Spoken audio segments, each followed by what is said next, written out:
ഉദ്ഘാടനം ചെയ്ത് മാസങ്ങൾക്കകം പൂട്ടി. കാട്ടാക്കട KSRTC ഡിപ്പോയിലെ ആനന്ദഗ്രാമം കേന്ദ്രം തുറക്കാതെ ജനങ്ങളെ വലയ്ക്കുന്നു. കാട്ടാക്കട ഗ്രാമപഞ്ചായത്തിലെ ആനന്ദഗ്രാമം പദ്ധതിയിൽ ഉൾപ്പെടുത്തി കാട്ടാക്കട KSRTC ഡിപ്പോയ്ക്കകത്തൊരുക്കിയ വിശ്രമ കേന്ദ്രം ഉദ്ഘാടനം ചെയ്ത മാസങ്ങൾക്കകം അടച്ചിട്ടിരിക്കുകയാണ്. 2024 കാട്ടാക്കട MLA IB സതീഷാണ് ഈ കേന്ദ്രം ഉദ്ഘാടനം ചെയ്തത്. മുതിർന്ന പൗരന്മാർക്ക് വിശ്രമിക്കാനും യാത്രക്കാർക്ക് ടോയ്ലറ്റ് സംവിധാനം ഉൾപ്പെടെ ഉപയോഗിക്കാനും ലക്ഷ്യമിട്ടാണ് KSRTC ഡിപ്പോയ്ക്കകത്ത് ഈ കേന്ദ്രം സ്ഥാപിച്ചത്.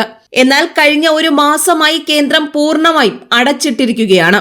വിശ്രമ മുറിയും ടോയ്ലറ്റ് സംവിധാനവും ഉൾപ്പെടെ ഒരുക്കിയ മുറി നിലവിൽ ഉപയോഗശൂന്യമായ അവസ്ഥയിലാണ്. ദൂരയാത്ര ചെയ്തു വരുന്നവർ ടോയ്ലറ്റിന് സമീപം എത്തുമ്പോഴാണ് ഇത് പൂട്ടിയിട്ടിരിക്കുന്ന വിവരം അറിയുന്നത്. ഏറെ വിഷമത്തോടെയാണ് അവർ തിരിച്ചു മടങ്ങുന്നത്. KSRTC ഡ്രൈവർമാർ ഉൾപ്പെടെ നിരവധി പേർ ഉപയോഗിച്ചിരുന്ന കേന്ദ്രമാണിത്. എന്താണ് ആദ്യം തൊട്ട് പറയണോ? ഇത് കാട്ടാക്കട KSRTC ബസ് സ്റ്റാൻഡ് കേരളത്തിൽ തന്നെ ഏറ്റവും വരുമാനമുള്ള ഒരു ബസ് സ്റ്റാൻഡാണ് കാട്ടാക്കട KSRTC സ്റ്റാൻഡ്. പക്ഷെ ഇവിടെ വരുന്ന പല സ്ഥലങ്ങളിൽ ദൂരസ്ഥലങ്ങളിൽ നിന്നൊക്കെ 100 കണക്കിന് ആൾക്കാർ ഒരു ദിവസം ഇവിടെ നിന്ന് വന്നു പോകുന്നു. പക്ഷെ ഈ ആൾക്കാർക്ക് അല്ലെങ്കിൽ ഇവിടുത്തെ KSRTCയിലെ ഉദ്യോഗസ്ഥർക്കോ ഇവിടുത്തെ പ്രവർത്തകർക്കോ ഒന്ന് ബാത്റൂമിൽ പോകുന്നതിന് വേണ്ടിയിട്ടുള്ള സൗകര്യം പോലും ഇവിടെ ഇല്ല എന്നുള്ളതാണ്. ഇവിടെ പഞ്ചായത്തിൻ്റെ ഒരു ശൗചാലയം, അതായത് ഇടത്താവളം എന്ന ആനന്ദഗ്രാമം ഇടത്താവളമായി ഇവിടെ കഴിഞ്ഞ 2 വർഷത്തിന് മുമ്പ് തുറന്നതാണ്. ഇത് അതിനുശേഷം ഇപ്പോൾ പൂട്ടിയിട്ടിരിക്കുകയാണ്.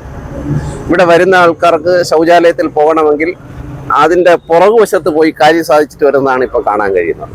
നമ്മളിവിടെ നിന്നപ്പോൾ പോലും പല ആൾക്കാരും ഇവിടെ വരുന്നു. ഇവിടെ വന്നതിന് ശേഷം അകത്തേക്ക് കയറിപ്പോയതിനു ശേഷം പൂട്ടിയിട്ടയ്ക്കുന്നത് കണ്ടതിന് ശേഷം തിരിച്ചു പോവുകയാണ് ചെയ്യുന്നത്. അതുകൊണ്ട് എത്രയും പെട്ടെന്ന് ഈ ഗ്യാരേജിലെ ഈ ശൗചാലയം തുറന്നു പ്രവർത്തിപ്പിക്കണം എന്നാണ് നമ്മൾ പഞ്ചായത്തിനോട് ആവശ്യപ്പെടുന്നത്. ഇത് ഉടൻ തന്നെ നടത്തിയില്ലെങ്കിൽ ശക്തമായ സമരപരിപാടികളുമായി മുന്നോട്ട് പോകും എന്നാണ് നമുക്ക് ഈ സമയത്ത് അറിയിക്കാൻ. എത്രയും പെട്ടെന്ന് കേന്ദ്രം തുറന്നു പ്രവർത്തിപ്പിക്കണമെന്നാണ് നാട്ടുകാരുടെയും യാത്രക്കാരുടെയും ആവശ്യം. GTV news, Kattakada.